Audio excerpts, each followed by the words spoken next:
오늘은 낮 시간도 공부를 하고 오후 시간도 공부를 하게 돼서 이게 참 쉽지는 않죠. 그래서 이렇게 써왔으니까 메모된 거 보시면서 한번 간단하게 한번 좀 살펴봤으면 좋겠습니다.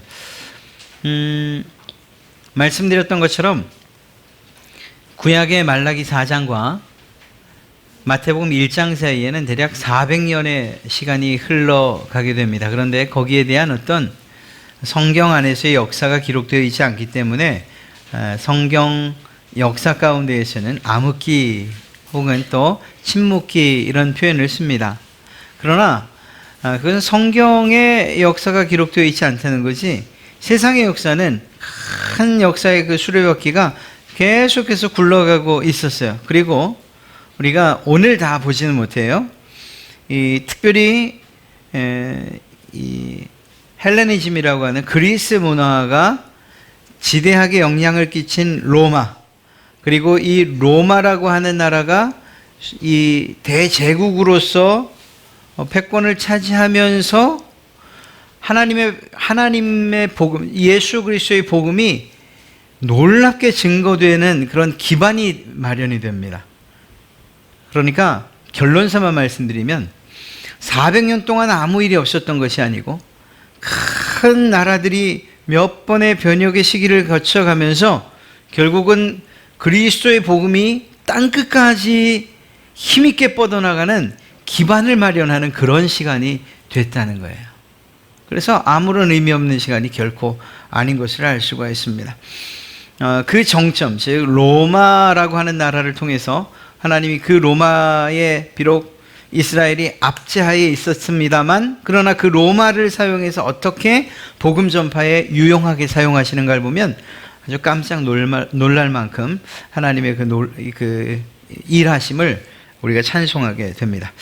자, 그 중간사를 한번 살펴보는 것은 우리에게 성경을 읽고 또 성경에 나오는 특별히 그 분파에 관해서 살펴봄으로 신약 성경 안에서의 큰 이해, 그리고 또 잘 그 성경을 소화해낼 수 있는 그런 밑거름이 되리라 생각해서 오늘 이렇게 공부를 하는 시간을 좀 가져봤습니다. 이스라엘 백성들이 하나님 앞에 범죄를 했죠. 그래서 이스라엘 왕조가 끝나고 그 왕조는 아시리아에 멸망을 당하고, 조금 더 살아남았던 유다는 바벨론에 의해서 멸망을 당하게 됩니다. 그래서 이 바벨론 시대가 BC 612년부터 539년 이 사이에 바벨론의 시대가 있었고, 그리고 바벨론 포로로 잡혀가는 일이 이때 일어나게 되죠. 하나님의 말씀에 불순종했던 결과가 바로 이러한 포로됨이었다는 것을 알 수가 있습니다. 그러나 그 바벨론에 포로됐다는 것이 저주냐? 그건 아니었어요. 물론 자신들의 불신앙과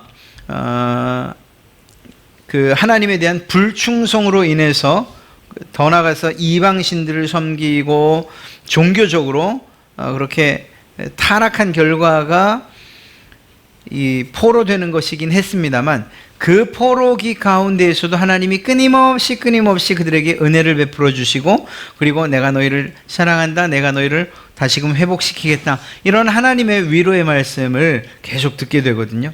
그리고 약속한 대로, 예레미야에게 약속했던 대로 70년 만에 이들은 드디어 고국으로 돌아오게 됩니다.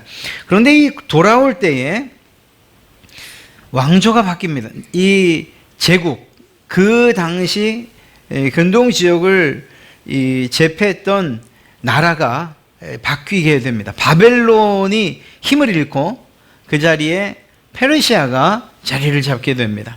이 페르시아가 포로 기환에 특히 이 고레스 왕을 통해서 포로 기환이 이제 적극적으로 이제 일어나게 되는데요. 536년에 고레스 왕에 의해서 포로 귀환이 일어나게 되죠. 페르시아의 그러한 나름 그 귀환 정책이나 종교에 대한 그런 유화 정책이 다시금 이스라엘 왕조를 세우는데 큰 힘이 됩니다. 그런데 그 강력했던 무너지지 않을 것 같은 페르시아도 헬라, 그리스라고 하는 나라에 무너지게 되죠. 그리스에게 무너지는데 이때에 그 세계를 제패했던 그 사람이 누구냐? 우리가 잘 알고 있는 알렉산더 대왕입니다. 알렉산더가 이 세계를 제패하죠. 뒷장에 지도를 보면 그 알렉산더 대왕의 제국이 얼마만큼 컸는가를 알 수가 있습니다. 그러니까 이 푸른색으로 초록색으로 되어 있는 부분이 전부 알렉산더 대왕의 제국이었어요. 그러니까 당시에 가장 큰 영향력을 미친 나라 바로 이 그리스였던 것이죠. 그런데 이 그리스는 특징이 군사적이나 정치적으로는 매우 막강했어요. 알렉산더 시대에. 그러나 후속되어지는 부분에 있어서는 정치적으로 좀 약했고 군사적으로 약했어요. 그래서 결국 이 알렉산더 대왕의 시대가 가면서 4개의 왕조로 4개 왕국으로 나눠지게 되거든요. 그런데 한 가지 강력한 것이 있었어요. 헬레니즘이라고 하는 바로 이 문화에 있어서만큼은 아주 특별한 능력을 가지고 있었어요. 그리고 그 헬레니즘 문화와 더불어서 복음 전파에 유용하게 사용되는 언어가 바로 이 헬라어라고 하는 언어가 이 당시에 이 알렉산더가 지배했던 모든 제국에 다 통용어로 사용이 됐습니다.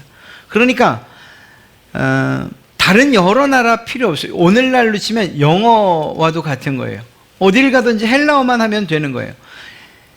알렉산더가 지배했던 그곳, 그 제국에서는 모두가 이 언어를 사용했기 때문이죠. 놀랍게도 신약 성경이 이 헬라어로 기록되었다라는 거죠. 이게 뭘 말하는 걸까요? 지금 이 그리스 시대에 이 헬레니즘의 영향으로 말미암아서 언어가 통일됐는데 그 통일된 언어를 언제 쓰는가? 로마 시대에 와서 사도 바울이 복음을 전하는데 그 언어를 사용을 해요. 그러니까 만약에 한번 가정을 해봅시다. 언어가 서로 다른 나라예요. 지금 예를 들어서 어떤 알려지지 않은 미전도 종족을 갈 때 가장 문제가 뭘까요? 언어가 문제잖아요. 말은 혹시 통해도 글로 남길 수가 없지 않습니까? 이런 것들이 아주 큰 문제죠. 그러다 보니까 성경 번역하는 사업도 정말 필요하고 여러 가지 제반상이 필요한데 헬라어라고 하는 이 공통어가 사용되는 상황 하에서 성경도 이 헬라어로 사용되어 있죠. 전도도 헬라어로 하죠. 그러면 적어도 이 헬라어권에 있는 데에 복음을 전하는 데에는 아무런 문제가 없다는 그런 얘기가 나오죠. 그래서 이후에 한참 뒤에 로마 시대에 가서 복음의 확장이 일어나긴 하지만 그러나 그 기반이 이미 이 알렉산더라고 하는 사람으로부터 다져지고 있는 것을 보게 됩니다. 이 헬라 제국의 언어와 그리고 문화, 건축 양식이 이 헬라 제국이 퍼져 있는 그 모든 지역에는 다 전파가 됩니다. 말씀드린 것처럼 이 헬라어가 제국이 무너진 뒤 한참 뒤에도 여전히 그 지중해뿐만 아니라 그 연안 지역에 공통어로 사용되고 있었다는 것을 알 수가 있습니다. 제국의 나라 사람들이 쉽게 이해할 수 있도록 복음 전파에 기여하는 그 언어가 된 것이죠. 그것이 이 알렉산더 대왕이 제패했던 그 그리스의 헬레니즘의 영향이라고 이렇게 이야기할 수 있습니다. 자, 그렇게 해서 헬라 시대가 갑니다. 말씀드린 것처럼 알렉산더가 죽고 나자 4명의 장군에 의해서 4개의 왕조로 나눠지게 되는데요. 기록한 대로 그 표에 있는 대로 프톨레미 왕조라고 하는 왕조가 이집트 지역을, 그 다음에 셀류크스 왕조가 팔레스틴 지역을, 그리고 카산더 왕조가 마케도니아, 리시마코스 왕조가 소아시아 제국을 분할해서 점령하게 됩니다. 그런데 이 카산더와 리시마코스 왕조 같은 경우에는 곧 사라져요.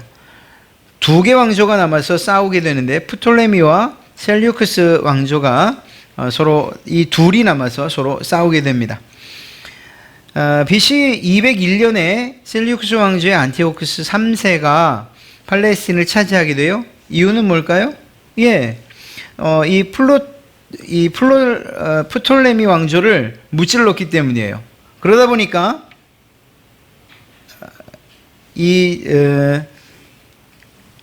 그렇죠.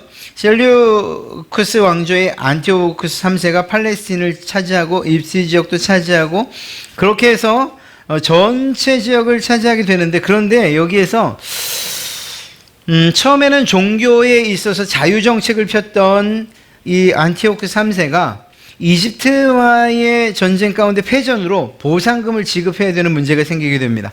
그러면서 다시 자기의 나라로 돌아오는 길에 그 중간에 있는 이 이스라엘을 박해하고 또 탄압하기 시작을 한 겁니다. 그렇게 시작됐는데 이 3세는 아무 문제가 아니었어요. 그 뒤에 따라오는 안티오쿠스 4세 에피파네스라고 하는 별명을 가졌는데 신의 현현이에요. 신이 지금 나타나서 그 자신들을 다스린다, 이렇게 두려움을 느끼는 그러한 왕이었습니다. 그런데 이 안티오쿠스 4세가 했던 일들이 뭔가 하면 이스라엘에 있어서의 정신적 지주와도 같았던 성전을 모독하는 일을 하게 됩니다. 그것이 어떤 방식을 가지고서 모독을 했는가 하면 부정한 짐승으로 여기시는 그 돼지를 도살해서 그 피를 가지고 뿌릴 뿐만 아니라 그것을 가지고서 제사하게 한 것입니다. 성전 안에서. 그러나 유대인들은 기겁을 할 노릇이죠. 뿐만 아니라 그 유대 성전 안에 주피터상을 세웁니다. 하나님 말고 이방 신상 가운데에 자기들이 으뜸으로 여기는 주피터상을 세우지요. 뿐만 아니라 자기의 동상들도 여러 곳에 세워 놓습니다. 이렇게 해서 성전을 모독했고, 그리고 뿐만 아니라 약탈하고 할례도 못하게, 율법도 못 지키게, 그리고 절기도 금지시키고 성경 사본 이거 모든 것 다 부수고 파괴하고 하는 이러한 일들을 하게 됩니다. 이것이 물론 자신들의 패배와 그리고 이집트와 더 이상 싸울 수 없는 그러한 분한 마음을 가지고 올라오는 길에 했던 일인지는 모르지만, 그러나 이것은 이스라엘에게 있어서는 매우 치욕적인 그러한 일일 수밖에 없었던 것이죠. 이러한 상황 가운데에서 이 안티오쿠스 4세의 북정 가운데에서 이러한 핍박과 이러한 어려움, 환난 가운데 약탈과 핍박, 이런 가운데에서 자연스럽게 발생할 수밖에 없는 그런 새 사상이 무엇일까요? 그것이 바로 부활과 영생에 관한 사상이 더 강력하게 대두되게 되는 것입니다. 셀류크스 왕조가 이렇게 안티오쿠스 4세에 의해서 이스라엘이 그렇게 고통을 당하고 그리고 또 핍박을 당하고 모욕을 당하는 이런 상황을 그냥 두고 보지는 않습니다. 그래서 이스라엘, 이 유다에서 실제적으로 무력을 사용해서 독립을 하는 이런 상황이 벌어지게 되죠. 마카비 혁명이라고 하는 것인데요, 에피파네스라고 불린 안티오쿠스 4세의 폭정에 항거하기 위해서 BC 167년부터 142년 사이에 일어났던 민중혁명입니다. 그래서 이 마카비 혁명이라고 하는 이러한 혁명이 일어나는데, 모다인이라고 하는 곳의 제사장 마띠아에 의해서 시작은 됩니다. 그는 제사장이었고 용감한 애국자였는데, 이 사람이 무엇을 하는가 하면 4명의 아들들과 함께 안티오쿠스 4세가 유대인들이 정말 돼지피로 희생제사를 드리는지 안 그러는지를 확인하려고 보낸 사신들을 이 마띠아가 4명의 아들들과 함께 그 감독하기 위해서 보낸 사신을 죽이고 산속으로 도망을 가버려요. 그리고 그렇게 피했던 사람들과 합류한 다음에 그 다음에는 이 시리아 군대를 상대로 싸움과 반란을 일으키기 시작한 겁니다. 이것이 마카비 혁명인데요. 그런데 이것이 성공을 해요. 그래서 결국은 이 반란으로, 이 혁명으로 인해서 유다는 다시금 독립의 시대를 맞게 되죠. 그러면서 헬라의 반대 혁명을 성공한 것과 동시에 성전이 다시금 복원되어지는 이러한 일이 일어납니다. 성전을 청결하게 하고 깨끗하게 하는 그러한 일들이 일어났다는 거죠. 이 당시에 이 유대 반란자들을 가리키는 그 이름이 등장을 하는데 그 명칭이 하시딤이라고 하는 그러한 명칭입니다. 이것은 에스더 때부터 사용되었던 그러한 명칭이라고 하는데 그 뜻은 경건한 사람들이라는 그러한 뜻이에요. 그래서 뭐 종종 기독교 동아리 같은 경우에 하시딤이라고 하는 그러한 이름을 사용하는 것들도 있죠. 예, 그렇게 해서 지금까지 한 종파처럼 그렇게 이름이 사용되고 있습니다. 이렇게 해서 마카비 혁명이 성공한 이후에 그 다음에 정식으로 이스라엘 안에 왕조가 생기는데 하스모니아 혹은 하스몬 왕조가 생기게 돼요. 이것은 이스라엘 백성들의 왕조예요. 네. 그런데 이렇게 하스몬 왕조가 들어와서 유대의 독립권을 로마의 유대 독립권을 인정받고 그리고 다윗 시대의 영토를 어느 정도를 회복합니다. 무엇보다 성전에서 예배를 다시금 회복합니다. 그러니까 이스라엘 백성들에게 있어서는 아주 놀랍고 획기적인 그러한 일, 정말 기대하던 바가 이제 이루어진 것이죠. 그런데 이것이 이렇게 끝나지를 않는다는 데에 문제가 있습니다. 이 부분에 있어서 그 2번 그러니까 항목 첫 장의 제일 아래를 보면 이 마띠아가 죽은 후에 유다 마카비가 등장을 하는데 앞서 말씀드린 그 마카비 혁명에 관한 또 다른 이야기 부연 설명입니다. 그는 게릴라 전투의 명수로서 BC 165년 엠마오 전투를 승리로 장식하고 예루살렘에 입성하게 됩니다. 그가 첫 번째로 한 일이 무엇인가 하면 성전, 그 더럽혀진 성전을 깨끗하게 하는 일을 해요. 그래서 안티오쿠스 4세에 의해서 더럽혀진 성전을 성결하게 하고 그 성전을 여호와께 다시 봉헌하는 일을 합니다. 이 안티오쿠스의 박해 시절에 어떤 한 유대인이 성전의 거룩한 불을 꺼뜨리지 않고 살려두고 있다가 그것을 끝까지 꺼뜨리지 않고 있다가 마카비가 성전을 회복한 후에 그 불로 다시금 성전에 불을 밝혔다. 꺼지지 않은 거룩한 불로 다시 밝혔다. 그래서 이날을 기념하는 것이 바로 수전절의 유래가 됩니다. 이렇게 해서 결국 마카비의 혁명이 성공을 하고 하스몬 왕조로 넘어오고 그런데 이렇게 안정적으로 갈 것 같았던 이 왕조에 문제가 좀 생기기 시작하는데 그것이 무엇인가 하면 유대인 사이에서의 갈등이었어요. 그래 대제사장을 누구로 세우냐 하는 문제가 자기들 안에서 이제 문제가 생기기 시작을 한 겁니다. 사독계열에서 대제사장이 나와야 된다 하는 반면에 지금 비상시국이니까 그렇게 말해서는 안 된다라고 하는 마카비 가문의 이러한 주장, 이 두 주장이 부딪히기 시작을 한 거예요. 그러다가 어떻게 되는가 하면 마카비, 그러니까 그 혁명가 마카비의 동생인 요나단이 요나단이 자기 스스로 대제사장으로 자기를 임명합니다.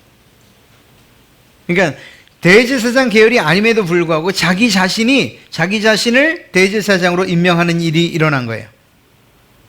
이 일로 인해서 사독 계열에 있었던 사독의 후손, 그래서 사두개파거든요. 이 사두개파와 그리고 바리새파 사이의 갈등이 이제 불붙기 시작을 하게 됩니다.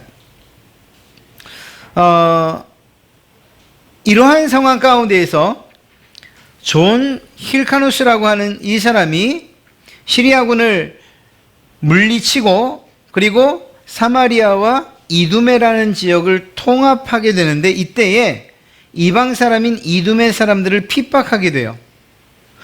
그 일로 인해서 헬레니즘에 긍정적으로 친헬레니즘 성향을 가지고 있었던 사두개파 사람들과 반헬레니즘 성향을 가지고 있었던 이 바리새파 사람들의 사이에 문제가 생기고 대립하게 되는 일이 일어나게 됩니다.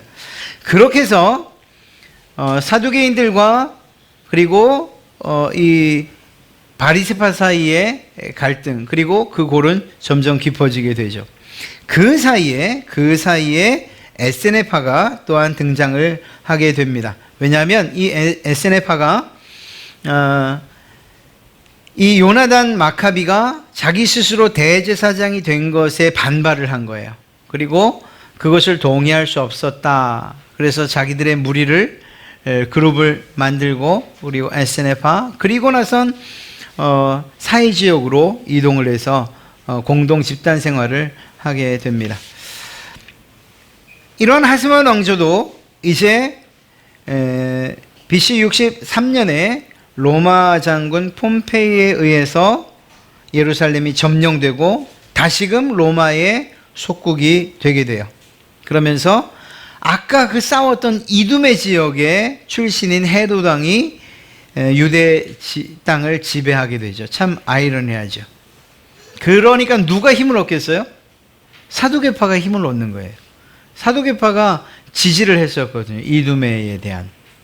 이런 상황이 되죠. 그러면서 로마의 통치가 계속되고 AD 70년에 가서 예루살렘이 함락을 당하게 됩니다. AD 130년경에 결국은 유대인이 강제 추방이 실시되고 로마 제국 내내 이렇게 흩어져 사는 디아스포라의 삶을 살게 되죠. 말씀드렸던 것처럼 오늘 자세하게 그 로마에 관한 이야기를 드릴 수 없어서 좀 아쉽지만 그리스로부터 시작된 하나님의 일하심을 우리는 볼 수 있어야 돼요. 물론 그 이전의 역사들도 마찬가지입니다만 그리스를 통해서 문화가 그리고 특별히 언어가 통일되고 그 언어가 결국은 복음 전파에 아주 중요한 그런 수단으로 사용됐다는 것. 그러면서 로마가 다시금 세계를 정복했을 때에 로마가 했던 그 정책들, 우리가 흔히 말하는 모든 길은 로마로 통한다. 이게 그냥 말로만 하는 것이 아니고 실제적으로 그들의 그 식민지까지 가는 대로를 뚫었던 사람들, 바로 그 사람들이 로마거든요. 그 정말 멋지게 난 길들을 통해서 복음이 선포가 되는 거예요. 이러한 일들에 대해서는 우리가 다음 기회에 다시 한번 말씀을 드리죠.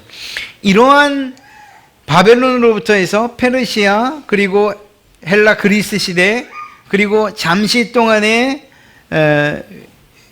유다 독립 시대 그리고 나서 다시금 시작된 로마의 그러한 그 지배 하에 들어간 이러한 이스라엘의 역사 가운데서 하나님이 정말 최종적으로 예수 그리스도의 복음이 제대로 증거되고 그리고 신속히 증거되고 그리고 넓게 확장되도록 일하시는 이러한 모습들을 우리가 보게 되는 거죠. 사도 바울은 당시에 중심지라고 생각했던 이 스페인으로 가기를 원했었지만 성령님께서 그 길을 막으셨죠. 우리가 이 기본적으로 로마 시대의 이야기까지 쭉 한번 살피면 스페인보다는 확실히 이 복음이 선포되어지고 그리고 전파되어지는 그 파급력과 그리고 그 전도의 영향력은 로마가 훨씬 컸다는 것을 알 수가 있어요. 그리고 그 뒤에도 초대 교회사 혹은 중세 교회사를 통해서 우리는 할 수 있다면 적어도 초대 교회사까지는 이렇게 짬짬이 나는 시간에 한번 살펴보고 공부하는 게 우리에게 큰 도움이 될 것입니다. 유대교의 분파 이야기를 안 할 수가 없는데요. 왜냐하면 성경을 특별히 신약 성경을 보다 보면 바리새파 그 다음에 또 그 사두개파 SNF파는 안 나와요. 성경 안에는. 그런데 열심당원 혹은 열성당까지는 나오죠. 이 사람들이 도대체 어떤 성향을 가진 사람들인가 하는 것을 알면 성경을 이해하는데 조금 더 도움이 되리라 생각합니다. 먼저 말씀드리면 이 서기관 이 사람들은 사실은 분파라고는 할 수 없어요. 헤롯 당도 사실은 분파 이렇게 말하기는 어려워요. 오히려 서기관은 그저 말 그대로 이 율법을 필사하는 사본을 만드는 이러한 일을 주로 맡았던 사람들일 뿐입니다. 그러니까 어떤 전문 직업인이다 이렇게 생각을 하면 좋죠. 그러나 성향적으로 율법을 필사하고 율법을 베껴 썼다는 입장에서 바리새파들의 그러한 신학적 사상을 거의 따라간다고 봐야 되죠. 그래서 바리새인들과 서기관들이 함께 이렇게 등장하는 일들이 많은 거예요. 자, 그러면은 이제 바리새파, 사두개, 에스네파, 열심당 이 네 가지만 한번 살펴보고 마치도록 하죠. 바리새파는 에스라 시대부터 존재했다라고 그렇게 이야기를 합니다. 그때에 있었던 이 하시림이라고 일컫는 경건한 무리들로부터 시작된, 그래서 2세기경에 이 다시금 이 하시림이라고 하는 2세기에 등장한 이 무리들로부터 다시금 시작됐고 지금까지 현존하고 있다 이렇게 말합니다. 그들은 주로 모세 율법과 그리고 자기들이 율법을 해석한 것까지, 그러니까 전통적으로 내려온 율법의 해석들, 자기 선생님들이 해놓은, 랍비들이 해놓은 이 해석까지도 정경으로 인정을 하는 거예요. 이게 아주 큰 차이점입니다. 그러니까 모세 오경 혹은 구약 성경뿐만 아니라 다른 어떤 것들도 정경에 위치해 놓는다는 거죠. 하나님의 섭리와 인간의 자유의지를 동시에 강조하고 있고요. 예정, 하나님의 예정이나 부활, 그리고 내세, 영생, 이러한 모든 것들. 그래서 이후에 죽어서 주님과 이 하나님 나라라고 하는 이 부분에 있어서 동의를 하고 있습니다. 백성들에게 매우 존중을 받았고요. 왜냐하면 율법을 가르치고 그리고 그것들을 공부하고 연구하는 사람들이었으니까, 자기들의 삶의 규범들을 제시해주는 그런 사람이었으니까 매우 존경을 받았어요. 이들에게도 메시아 사상이 있었습니다. 그러니까 서기관과 율법사들, 바리새인들이 헤롯 왕이 물었을 때에 그가 어디에서 날지 성경에서 이미 예언된 부분을 알고 있었던 거죠. 그래서 베들레헴이라는 지역을 이야기하고, 그리고 결국은 2만 명이나 되는 어린아이들이 죽게 되는 이러한 처참한 결과를 갖게 돼요. 메시아에 대한 기대가 있었다는 것입니다. 그리고 종교적으로, 사회적으로 영향력이 매우 컸어요. 이들이 정말 잘한 일이라고 한다면 율법을 연구하고 그것을 지키고 그리고 그 말씀대로 살려고 애를 쓴 이 부분은 매우 칭찬받아 마땅해요. 그런데 이것이 너무 지나쳐서 때로는 형식적이고 심지어는 예수님에게는 외식하는 자들이라고 하는, 회칠한 무덤이라고 하는 이런 비난까지, 이러한 책망까지 들어야 했던 것이 문제이죠. 외식까지 갔다는 거예요. 그리고 무엇보다 자기들의 전통을 무지하게 고집하고 있다는 것입니다. 이에 반해서 사두개파는요, 다윗과 솔로몬 때의 대제사장 사독의 이름에서 유래가 되었는데, 우리가 아까 봤던 하스몬 왕조 때에 발생을 해요. 다시금 그 사두개파로서, 한 종파로서 자리를 잡게 되는 거죠. 끝까지 있지 않습니다. 예루살렘의 멸망과 함께 사라져버려요. 이들의 특징은 무엇인가 하면 모세의 율법, 모세 오경만 성경으로 인정하겠다는 거예요. 아까 바리새파들은 자기들이 연구한 것, 자기들의 전승까지도 정경으로 인정했지만 우린 그러지 않는다. 모세 오경만 성경이다. 그런데 하나님의 섭리, 하나님의 주권은 전혀 인정하지 않아요. 참 신기하죠? 이스라엘 종파인데도 불구하고 하나님의 주권, 이것들은 별로 중요하지 않아요. 이 사람들에게 중요한 것은 인간의 의지가 중요합니다. 그러다 보니까 부활이나 내세, 영생, 천사, 사탄 이러한 존재들을 부정해요. 그냥 현실에만 충실한 거예요. 이 세상이 끝이에요. 그래서 이들이 헬레니즘 영향을 받았던 그것 때문에, 그리고 로마 시대에 와서도 로마와 어떻게 해서든지 잘 관계를 맺어서 이 세상에서만 잘 살아가면 됐어요. 이들이 물질에 있어서도 꽤 큰 욕심을 냈는데 그렇게 할 수 있었던 이유가 무엇인가 하면 당시의 제사장직을 거의 독점을 했어요. 성전세를 받는 일들도 이 사두개인들에 의한 이러한 일이라고 이야기해도 틀리지 않습니다. 이들은 매우 귀족적인 삶을 살았어요. 그러니까 백성들과는 괴리감이 있을 수밖에 없었고요. 어떻게 해서든지 이 세상에서 잘 살면 된다라고 생각했던 사람들이 사두개인들이었던 것입니다. 그러다 보니까 폐쇄적인 보수 집단인이었고요. 친헬라적인 성격, 또 로마로 가면 친로마적인 성향을 띠게 됩니다. 백성들과는 점점 거리가 멀어질 수밖에 없고 오히려 증오의 대상이 되죠. 현실의 삶에 충실하면 되고요. 잘 살면 되고요. 잘 먹고 잘 살면 되는 거예요. 이렇게 생각했던 사람들이 사두개인들이었던 거죠. 그들에게 필요한 것이 무엇이었을까요? 하나님의 구원에 대한 인식이 필요했는데 그것이 많이 부족했고, 극단적인 현실을 추구합니다. 그러니까 이 세상, 내세는 필요 없어요. 영생도 필요 없어요. 이 세상에서 받는 복이면 충분하다 생각했던, 그러다 보니까 도덕성까지도 상실하게 되죠. 율법을 따라 사는 것, 그런 건 별로 중요하잖아요. 면피 이거 두꺼워도 상관없어요. 그냥 이 세상에선 잘 살면 되는 거예요. 인본주의적인 사고를 했고요. 율법에 대해서는 자기 마음대로 해석하는 이러한 오류를 범하게 됩니다. 여러분, 높은 곳에서 호의호식하는 사람들이 변화나 혁신을 좋아할까요? 좋아할 리가 없죠. 그냥 요지부도 안 움직이, 세상이 그냥 이대로 갔으면 좋겠다 하는 이런 생각을 가지고 살았던 사람들이 사두개파예요. 사두개파와 바리새파가 하나 될 수 있을까요? 성경적으로 없어요. 절대로 없어요. 그런데 놀랍게도 한 마음이 된 때가 있습니다. 언제일까요? 예수님 죽이려고 할 때. 물과 기름이 하나가 된 거예요. 예수님을 죽이려 할 때는. 이 얼마나 우스운 일이에요. 결코 하나 될 수 없는, 신학적으로도 삶으로도 생활로도 사고로도 정치적 성향으로도 어떤 면에서도 하나가 될 수 없는 사람들이 예수 잡아 죽이자는 데에는 하나가 됐어요. 정말 기가 막힌 일이죠. 자, 그 다음에 에세네파라고 있는데요. 사실 성경에 등장하지 않습니다. 그러나 이 에세네파는 바리새파의 분파예요.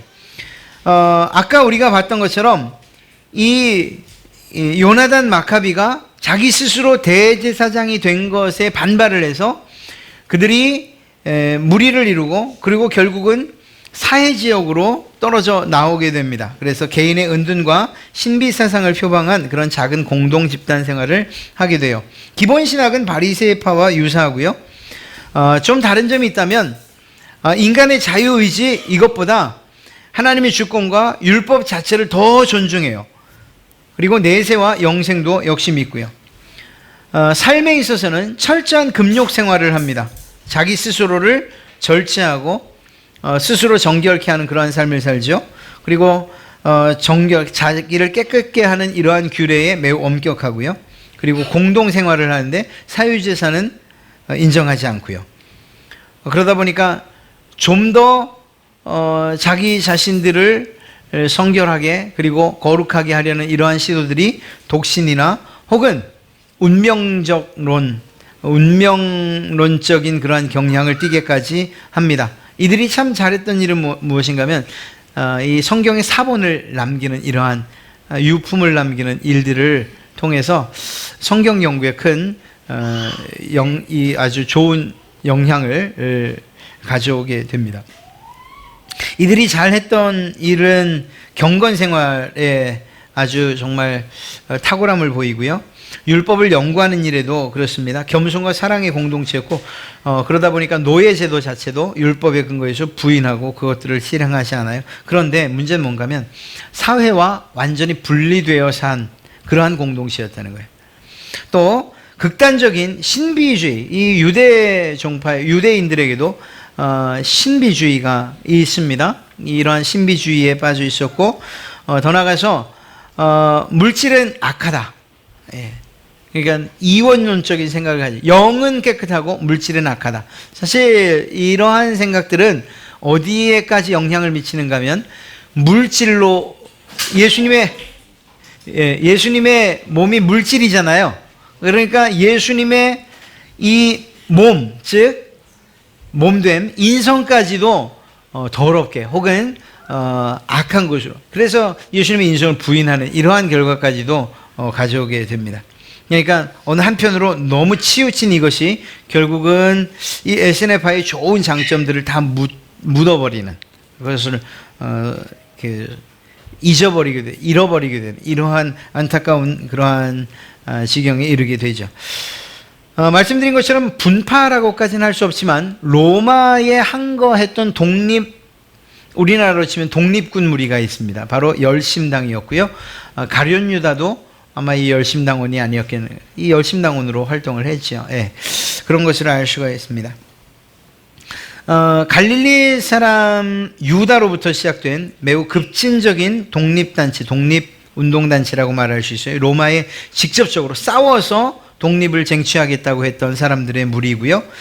그래서 이 AD 3년 마사다 전투라고 하는 이때까지 있었던 것으로, 그때까지 유지됐던 것으로 그렇게 이야기합니다. 그러나 그때까지 유지됐다고 해서 다 사라진 것은 아니고요. 여전히 이 무력을 통해서 독립을 쟁취할 수 있고, 또 메시아에 대한 사상은 가지고 있었지만 정치적인 메시아, 정치적인 독립을 보장해주는 메시아를 기다렸던, 가룟 유다가 아마 예수님을 팔았던 이유 가운데 하나도 우리가 기대한 메시아는 정치적으로 우리를 독립시켜줄 그런 메시아인데 이게 무슨 이렇게 나약한 메시아거든가. 이 얘기를 듣다 보니까 매번 할 때마다 내가 이제 죽으러 간다, 내가 죽으러 간다, 내가 죽으러 간다 이런 얘기하니까 이 열성당원 입장에서는 도대체 못마땅한 거죠. 이러한 사람을 우리의 메시아로 믿을 수 있는가? 이러한 문제도 예수님에 대한 예수님을 팔았던 일에 이러한 생각도 아마 반영되지 않았겠나 생각을 합니다. 바리새파와 에세네파처럼 기본 신학은 비슷합니다. 그러나 이들에게는 민족주의적 성향이 매우 강했어요. 그러니까 우리 민족, 유대 선민의식과 민족의식이. 그래서 이러한 독립은 반드시 싸워서 쟁취해내야 된다, 이렇게 생각을 했던 거죠. 로마에 대항했던 극단적인 민족주의를 가지고 있었고요. 율법에 대해서도 그러다 보니까 매우 엄격한 기준을, 그래서 율법을 범한 자에 대한 사형을 집행하는 이러한 일. 메시아 사상을 소유했지만 정치적인 메시아에 좀 더 관심이 있었고요. 이들의 뜨거움, 그 이름처럼 열성당이라고 하는 것처럼 그들이 하는 모든 일들에 있어서, 특히 독립에 관한 운동에 있어서는 열성적으로 일했던 사람들인 것을 알 수가 있습니다. 죽음을 각오하고 일했죠. 그런데 그것이 너무 맹목적인 그러한 충성으로 치닫는 일이 많았고, 또 말씀드린 것처럼 정치적인 메시아를 고대했어요. 그것이 아니라고 할 때는 그냥 그 자리에서 돌아서서 결국 예수님을 팔아버리는 이러한 일까지도 일어나게 됐던 거죠. 간단하게 살펴봤습니다. 그리고 제가 좀 미비한 점이 없지 않아 있어요. 그래서 추후에라도 계속 추가되고, 그리고 다시 말씀드려야 될 내용들이 있다면 수정해서 다시 한번 나눠드리고 또 살피도록 그렇게 하겠습니다. 오늘 사실은 마태복음에 대한 배경, 그리고 선지식, 그리고 또 신약시대에 우리가 계속해서 듣게 될 그러한 분파에 관한 이야기, 그리고 400년 동안의 성경 안에서는 암흑이었으나 인류 역사에서는 계속된 하나님의 그 역사의 흐름이 있었고, 제국의 변화들을 통해서 결국 준비하신 것이 무엇이냐? 로마라고 하는 나라를 준비하시고, 그 로마라고 하는 나라를 통해서 복음이 정말 세계 땅끝까지 전파되는데 아주 큰 역할을 감당하게 하셨다는 것. 아직 그 마지막 부분은 저희가 살펴보지 않았는데요. 조만간 한 번 더 살펴보도록 하겠습니다. 정말 놀라워요. 하나님께서 사실 열심당원 입장에서는 우리나라가 이렇게 핍박을 받고 압제를 당하고 이래서야 되겠느냐라고 해서 분연히 그들은 일어났습니다만, 그 일을 그들이 스스로 뒤엎을 수 없었던 이유, 결국 로마에 의해서 멸망당하게 되죠. 그렇게 될 수밖에 없었던 이유는 하나님께서 그 로마를 사용해서 결국 복음을 전하고자 하시는 뜻을 품고 계셨기 때문인 것을 알 수가 있어요. 그리고 그 놀라운 역사들은 사도행전으로 들어가면서 사도 바울의 이야기가 시작되면서 우리는 그 정말 기가 막힌 세계 선교를 위해서 마련해 주신 하나님의 그 일하심을 펼쳐서 보게 될 것입니다.